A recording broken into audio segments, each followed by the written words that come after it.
ವಾಲ್ಮೀಕಿ ನಿಗಮದ ಅಕ್ರಮ ಹಣ ವರ್ಗಾವಣೆ ಹಗರಣವು ಬಗೆದಷ್ಟು ಬಯಲಾಗ್ತಾ ಇದೆ. 187 ಕೋಟಿ ರೂಪಾಯಿ ಪೈಕಿ 94 ಕೋಟಿ ಗುಳುಂ ಮಾಡಲಾಗಿದೆ. ಇದರ ಜೊತೆಗೆ ಬಳ್ಳಾರಿ ಲೋಕಸಭಾ ಚುನಾವಣೆಗೆ ಬಳಸಲಾಗಿದೆ ಅನ್ನೋ ಕುತೂಹಲಕಾರಿ ಸುದ್ದಿ ಹೊರಬಿದ್ದಿದೆ. ಎಂಡಿ ಸ್ವತಂತ್ರವಾಗಿ ತಗೊಂಡಿರ್ತಕ್ಕಂಥ ತೀರ್ಮಾನ. ಮಾನ ಮರ್ಯಾದೆಗಳಿದ್ರೆ ಇವತ್ತು ರಾಜೀನಾಮೆ ಕೊಟ್ಟು ಕೆಳಗಿಳಿಬೇಕು. ನಾಗೇಂದ್ರ ಪಾರ್ಥ ಸ್ಪಷ್ಟವಾಗಿದೆ. ಈಗ ಅರೆಸ್ಟ್ ಕೂಡ ಆಗಿದ್ದಾರೆ. ಯಾವ ಜಾತಿಯವರಾದ್ರೆ ಏನು?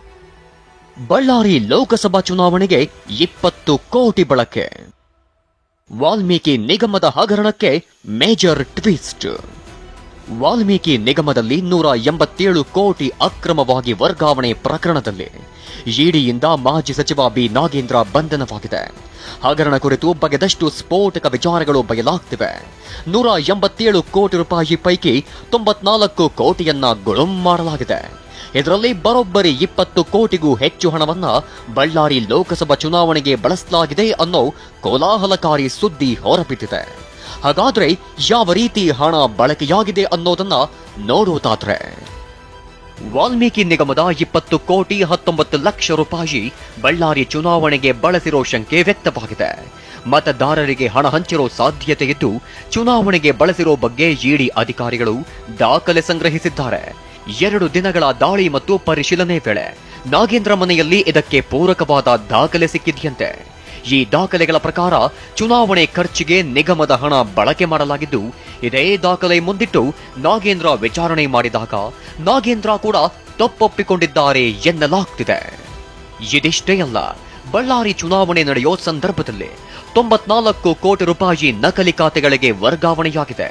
ಮೇ 7ರಂದು ಬಳ್ಳಾರಿ ಲೋಕಸಭಾ ಕ್ಷೇತ್ರಕ್ಕೆ ಮತದಾನವಿತ್ತು. ಇದಕ್ಕೂ 1 ದಿನ ಮುಂಚೆ 5 ಕೋಟಿ ವರ್ಗಾವಣೆಯಾಗಿರೋದು ಪತ್ತೆಯಾಗಿದೆ. ಹೀಗಾಗಿ ನಾಗೇಂದ್ರ ಮತ್ತು ಕುಟುಂಬಸ್ಥರ ಬ್ಯಾಂಕ್ ವಹಿವಾಟು ಮುಂದಿಟ್ಟು ವಿಚಾರಣೆ ಮಾಡಲಾಗ್ತಿದೆ. ಸಂಸದ ತುಕಾರಾಂ ಅಮಾನತು ಮಾಡಿ ಎಂದ ಪಿ ರಾಜೀವ್. ವಾಲ್ಮೀಕಿ ನಿಗಮದ ಹಣವನ್ನ ಬಳ್ಳಾರಿ ಚುನಾವಣೆಗೆ ಬಳಸಲಾಗಿದೆ. ಅಕ್ರಮ ಹಣದಿಂದ ಆಯ್ಕೆಯಾದ ಕಾಂಗ್ರೆಸ್ ಸಂಸದ ತುಕಾರಾಂರನ್ನ ಅಮಾನತು ಮಾಡಿ ಅಂತ ಮಾಜಿ ಶಾಸಕ ಪಿ ರಾಜೀವ್ ಆಗ್ರಹಿಸಿದ್ದಾರೆ. ಬಡವರ ಹಣವನ್ನ ಚುನಾವಣೆಗೆ ಬಳಸಿಕೊಂಡು ಯಾರು ಆಯ್ಕೆಯಾಗಿದ್ದಾರೆ, ಈ ತುಕಾರಾಂ ಅವರ ಆಯ್ಕೆಯನ್ನ ವಜಾಗೊಳಿಸಬೇಕು ಅಂತ ಹೇಳಿ ಭಾರತೀಯ ಜನತಾ ಪಕ್ಷ ಚುನಾವಣಾ ಆಯೋಗದ ಮುಂದೆ ಮನವಿಯನ್ನ ಕೂಡ ಸಲ್ಲಿಸುತ್ತೆ. ಹಗರಣ ಗಮನಕ್ಕೆ ಬಂದಿಲ್ಲ ಎಂದ ಸಿಎಂಗೆ ಬಿಜೆಪಿ ಟಾಂಗ್. ಎಂಡಿ ಸ್ವತಂತ್ರವಾಗಿ ತಗೊಂಡಿರ್ತಕ್ಕಂಥ ತೀರ್ಮಾನ. ಅದರಿಂದ ನಮ್ಮ ಫೈನಾನ್ಸ್ ಡಿಪಾರ್ಟ್ಮೆಂಟ್ ನಿಂದ ಹೋದಾಗ ಅವರು ಅಟೆಂಡ್ ಆಗ ತಗೊಂಡಿರ್ತಕ್ಕಂಥ ತೀರ್ಮಾನ ಅಲ್ಲ. ಟಿವಿ 9 ಸೂಪರ್ ಎಕ್ಸ್ಕ್ಲೂಸಿವ್ ಸಂದರ್ಶನದಲ್ಲಿ ವಾಲ್ಮೀಕಿ ನಿಗಮ ಹಗರಣದ ಬಗ್ಗೆ ಪ್ರತಿಕ್ರಿಯಿಸಿದ್ದ ಸಿಎಂ, ನನ್ನ ಗಮನಕ್ಕೆ ಬಂದೇ ಇಲ್ಲ ಎಂದಿದ್ರು. ಇದಕ್ಕೆ ಬಿಜೆಪಿ ನಾಯಕರು ಕೌಂಟರ್ ಕೊಟ್ಟಿದ್ದಾರೆ. ಮೊದಲೇನು ಹೇಳಿದ್ರು, ನಾಗೇಂದ್ರ ಪಾತ್ರ ಇಲ್ಲ ಅಂತ ಕ್ಲೀನ್ ಚಿಟ್ ಕೊಟ್ಟರು. ಹೆಂಗೆ ಬಗದಷ್ಟು ಹೆಚ್ಚಿಗೆ ಸಿಗ್ತಾ ಇದೆ. ಬರುವಂಥ ದಿನಗಳಲ್ಲಿ ಹಣಕಾಸಿನ ಇಲಾಖೆಯ ಪಾತ್ರ ಏನನ್ನೋದು ಸ್ಪಷ್ಟ ಆಗ್ತದೆ. ST/SC ಹಣವನ್ನು ಯಾಕೆ ನುಂಗಿದ್ರಿ ನೀವು? ಅದನ್ನು ಏಕಾಏಕಿ ನೀವು ಆಂಧ್ರ ಹೈದರಾಬಾದ್ಗೆ ಟ್ರಾನ್ಸ್ಫರ್ ಮಾಡಿ ಲೂಟಿ ಹೊಡೆದಿದ್ದೀರಲ್ಲ, ತಪ್ಪಲ್ವಾ ಅದು? ಇನ್ನು ಮಾಜಿ ಗೃಹ ಸಚಿವ ಆರಗ ಜ್ಞಾನೇಂದ್ರ ಸಹ ವಾಗ್ದಾಳಿ ನಡೆಸಿದ್ದಾರೆ. ಹಗರಣದಲ್ಲಿ ಸಿಎಂ ಪಾತ್ರವಿದೆ, ಸಿಎಂ ರಾಜೀನಾಮೆ ಕೊಡಬೇಕು ಅಂತ ಆಗ್ರಹಿಸಿದ್ದಾರೆ. ಆರೋಪ ತಳ್ಳಿ ಹಾಕಿರೋ ಸಚಿವ KH ಮುನಿಯಪ್ಪ ಸಿಎಂ ಪಾತ್ರವಿಲ್ಲ ಅಂತ ಸಮರ್ಥಿಸಿಕೊಂಡಿದ್ದಾರೆ.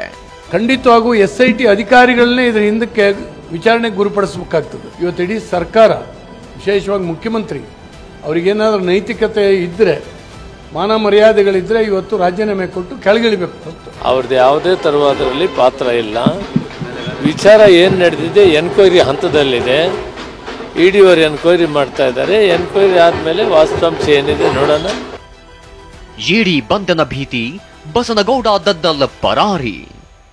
ಇನ್ನು ಇಡಿ ಬಂಧನ ಭೀತಿ ಎದುರಿಸುತ್ತಿರೋ ಕಾಂಗ್ರೆಸ್ ಶಾಸಕ ಬಸನಗೌಡ ದದ್ದಲ್ ಪರಾರಿಯಾಗಿದ್ದಾರೆ. ರಾಯಚೂರಿನಿಂದ ಕಾರಲ್ಲಿ ಆಂಧ್ರ ಕಡೆಗೆ ಎಸ್ಕೇಪ್ ಆಗಿದ್ದಾರೆ. ಆದರೆ ಈ ಬಗ್ಗೆ ಪ್ರತಿಕ್ರಿಯಿಸಿರೋ ಆಪ್ತ ಶಿವಪ್ಪ ನಾಯಕ್ ಅವರು ಪರಾರಿಯಾಗಿಲ್ಲ, ಬೆಂಗಳೂರಿಗೆ ಹೋಗಿರೋದಾಗಿ ಹೇಳಿದ್ದಾರೆ.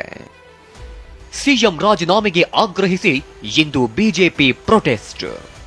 ವಾಲ್ಮೀಕಿ ನಿಗಮ ಅಕ್ರಮದಲ್ಲಿ ಸಿಎಂ ಸಿದ್ದರಾಮಯ್ಯ ಮತ್ತು ನಿಗಮದ ಅಧ್ಯಕ್ಷ ಬಸನಗೌಡ ದದ್ದಲ್ ರಾಜೀನಾಮೆಗೆ ಆಗ್ರಹಿಸಿ ಇಂದು ಬಿಜೆಪಿ ಪ್ರತಿಭಟನಾ ಮೆರವಣಿಗೆ ಮಾಡಲಿದೆ. ಶಾಸಕರ ಭವನದ ವಾಲ್ಮೀಕಿ ಪ್ರತಿಮೆ ಬಳಿಯಿಂದ ವಿಧಾನಸೌಧದವರೆಗೆ ಪ್ರತಿಭಟನಾ ಮೆರವಣಿಗೆ ನಡೆಸಲಿದೆ. ವಿಪಕ್ಷ ನಾಯಕ ಆರ್ ಅಶೋಕ್, ಬಿಜೆಪಿ ರಾಜ್ಯಾಧ್ಯಕ್ಷ ವಿಜಯೇಂದ್ರ, ಬಿಜೆಪಿ ಶಾಸಕರು, ಎಂಎಲ್ಸಿಗಳು ಪ್ರತಿಭಟನೆಯಲ್ಲಿ ಭಾಗಿಯಾಗಲಿದ್ದಾರೆ. Bureau report, TV9.